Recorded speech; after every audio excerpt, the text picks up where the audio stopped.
how does their inclusion in the event add to the overall purpose of the event? Saudis typically recommends you include headshots, bios, and links to your presenters, and we can provide the total list of presenters or pop-out modals, which will change throughout the event as your presenters on stage change. Secondly, the schedule. Providing a clear schedule for the event is a must. We typically do this two ways, with an at-a-glance approach as well as providing an interactive timeline under the main video player, which progresses throughout the event and gives the ability for the audience to see where they are at within the context of the whole event. Calls to action, or CTAs, are highly related to your main purpose and the metrics of success for your event. These should generally be decided ahead of time. You shouldn't overload your audience with CTAs, but they are super helpful in being clear with your audience about what you would like them to do, so don't leave them out. And once they're determined, you can include them in many parts of the event and the event platform, from presentations in the main session, to linked overlays, to handouts, to things in the chat window. However, within the main watch experience, this might take the form of prominent text, graphics leading to a landing page, which can help your audience respond in an appropriate manner. So these are just some of the things that you need to think about as you create a clear, effective production of your online event. Let's go through the checklist.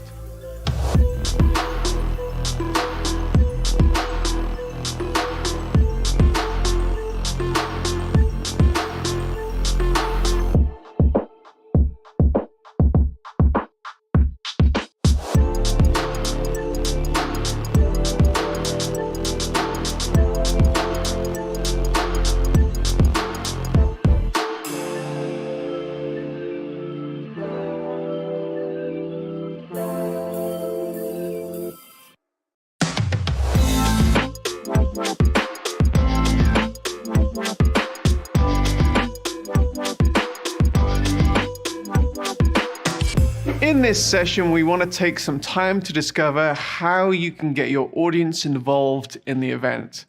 After all, this is one of the reasons to use a customized online platform.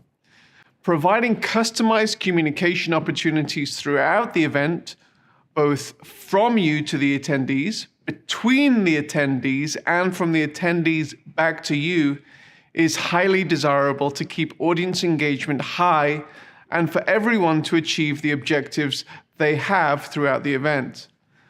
Saudius provides a number of options for these purposes. Firstly, moderated chat and watch parties.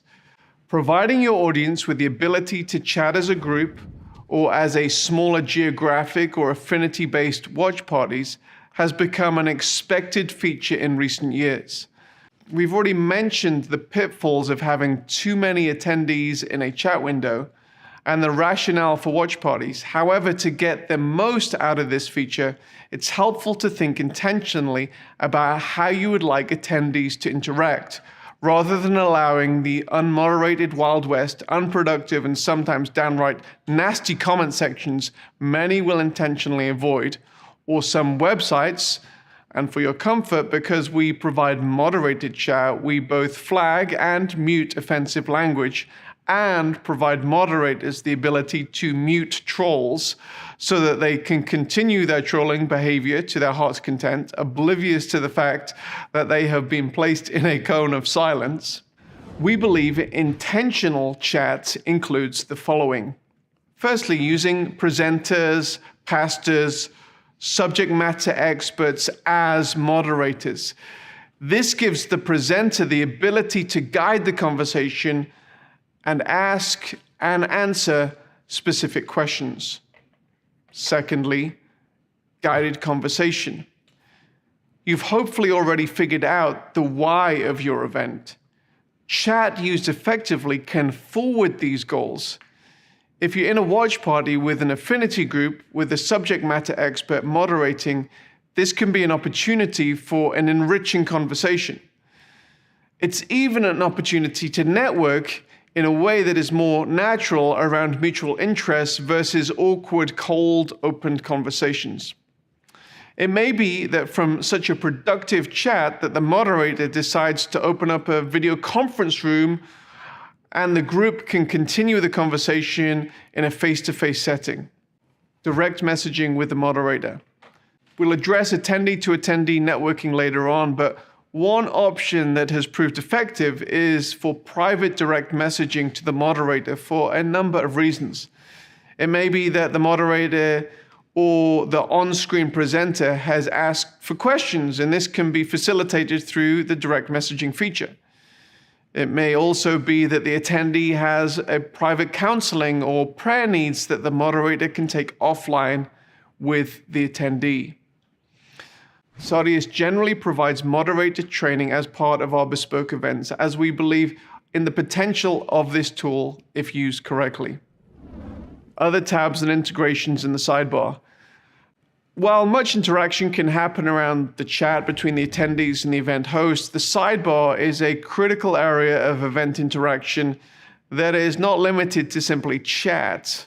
Different tabs on the sidebar can add different types of interaction depending on the type of meeting that you're hosting. Examples of other tabs that we've done might be an integration with an online Bible, might be notes for church meetings, might be a giving portal. We've even done a kind of a cool retro game that we've included in there for when people are kind of bored. We put this Pong game there. But there's many other things that we can do. Polls and trivia is a crucial area in that area that we've built out. These are just a few ideas, but try us out and see how else you can interact with your audience and bring value to your event. Downloadable content. Conferences are a great place to point people to buy other content through commerce links and integrations. However, many want to give conference attendees other accompanying materials that complement the different sessions of the conference. So these might be ebooks or handouts that highlight certain training topics. They may be other audio or video content that take the attendee deeper into a certain topic that communicates added value to the attendee who's at the event and can be delivered as part of the platform rather than the presenter simply referencing the resource but not giving the audience an easy on-ramp to actually access the content. Typically, we have that around the video window, so it's an easy click to download that content. Polls and trivia. One of the benefits of live broadcasting your event is the ability to directly engage with the audience in real time. This means that the audience can ask you questions in real time, but it also means that you can ask questions of the audience and then interact with those answers. This may be through traditionally polling on issues that are important to your mission, or it may even be through trivia competitions where there is a prize at stake. Keeping your audience on their toes through a degree of gamification may not be the worst idea in the world. Overlays. In many event scenarios, it's helpful to include a degree of video graphics over the video. This might be lower thirds describing who is speaking now. It might be a logo placed at the top corner of the video. It might be a call to action for giving campaign. It might be a call to buy a product, the latest book of the speaker. While it looks good to include these graphics, it's also helpful if such overlays can include a hyperlink to the specific call to action that is being highlighted at that particular moment. The Sardius platform offers the event producer the ability to schedule such hyperlinked overlays or simply to trigger them in the moment when the call to action is happening. Even if the trigger is spontaneous, such overlays need forward planning and creating so that the presentation can be seamless.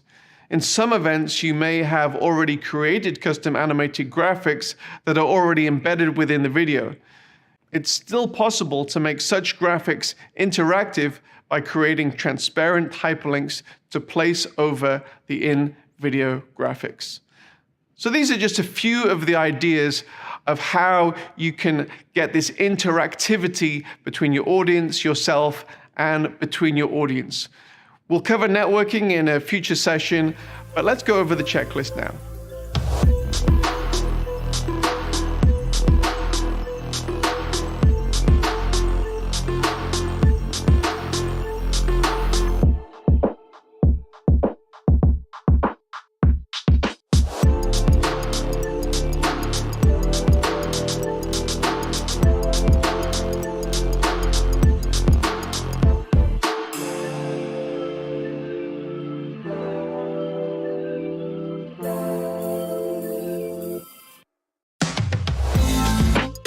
Up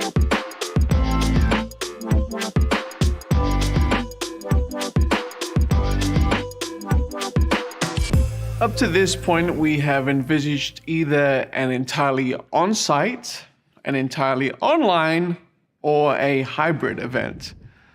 However, there is another option that has become increasingly popular, and that is to offer physical or online host sites.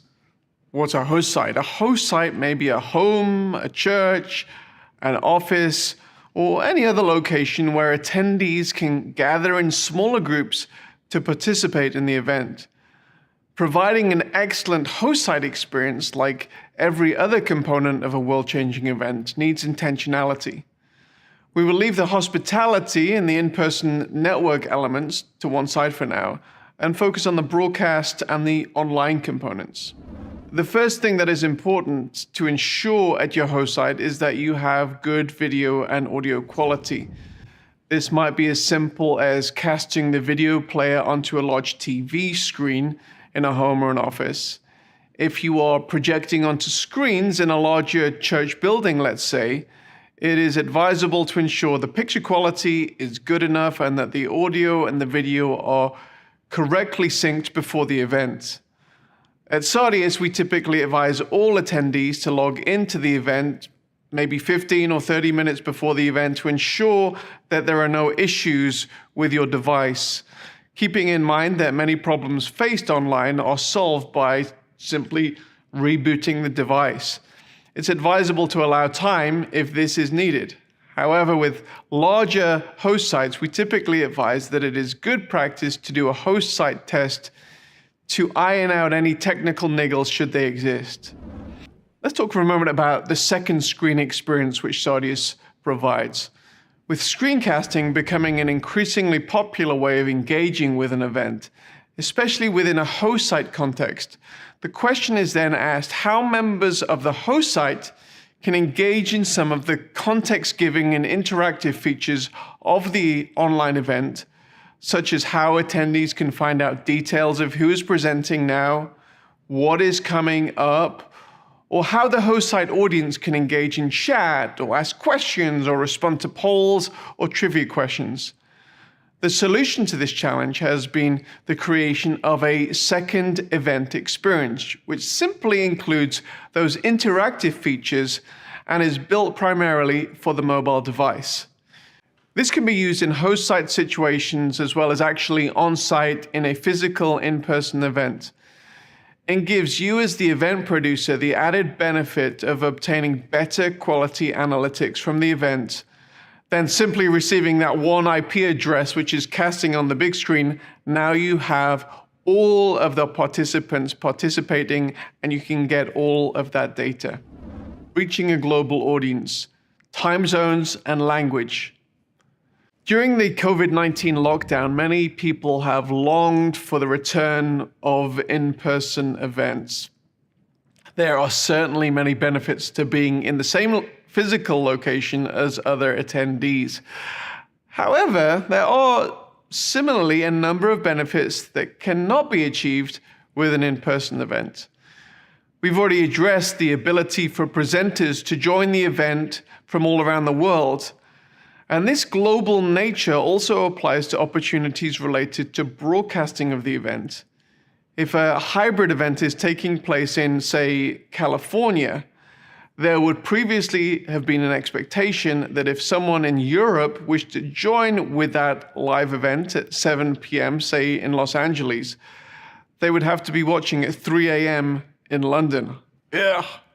However, if your event has a sizable global audience, or if one of your metrics is to increase the number of global attendees, there are a number of adjustments you can effect to make the event more accessible to these global attendees.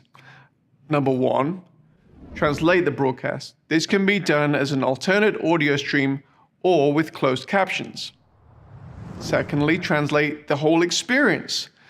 This entire event experience can be translated into target languages. Not just the broadcast, but everything around it is translated into the target language.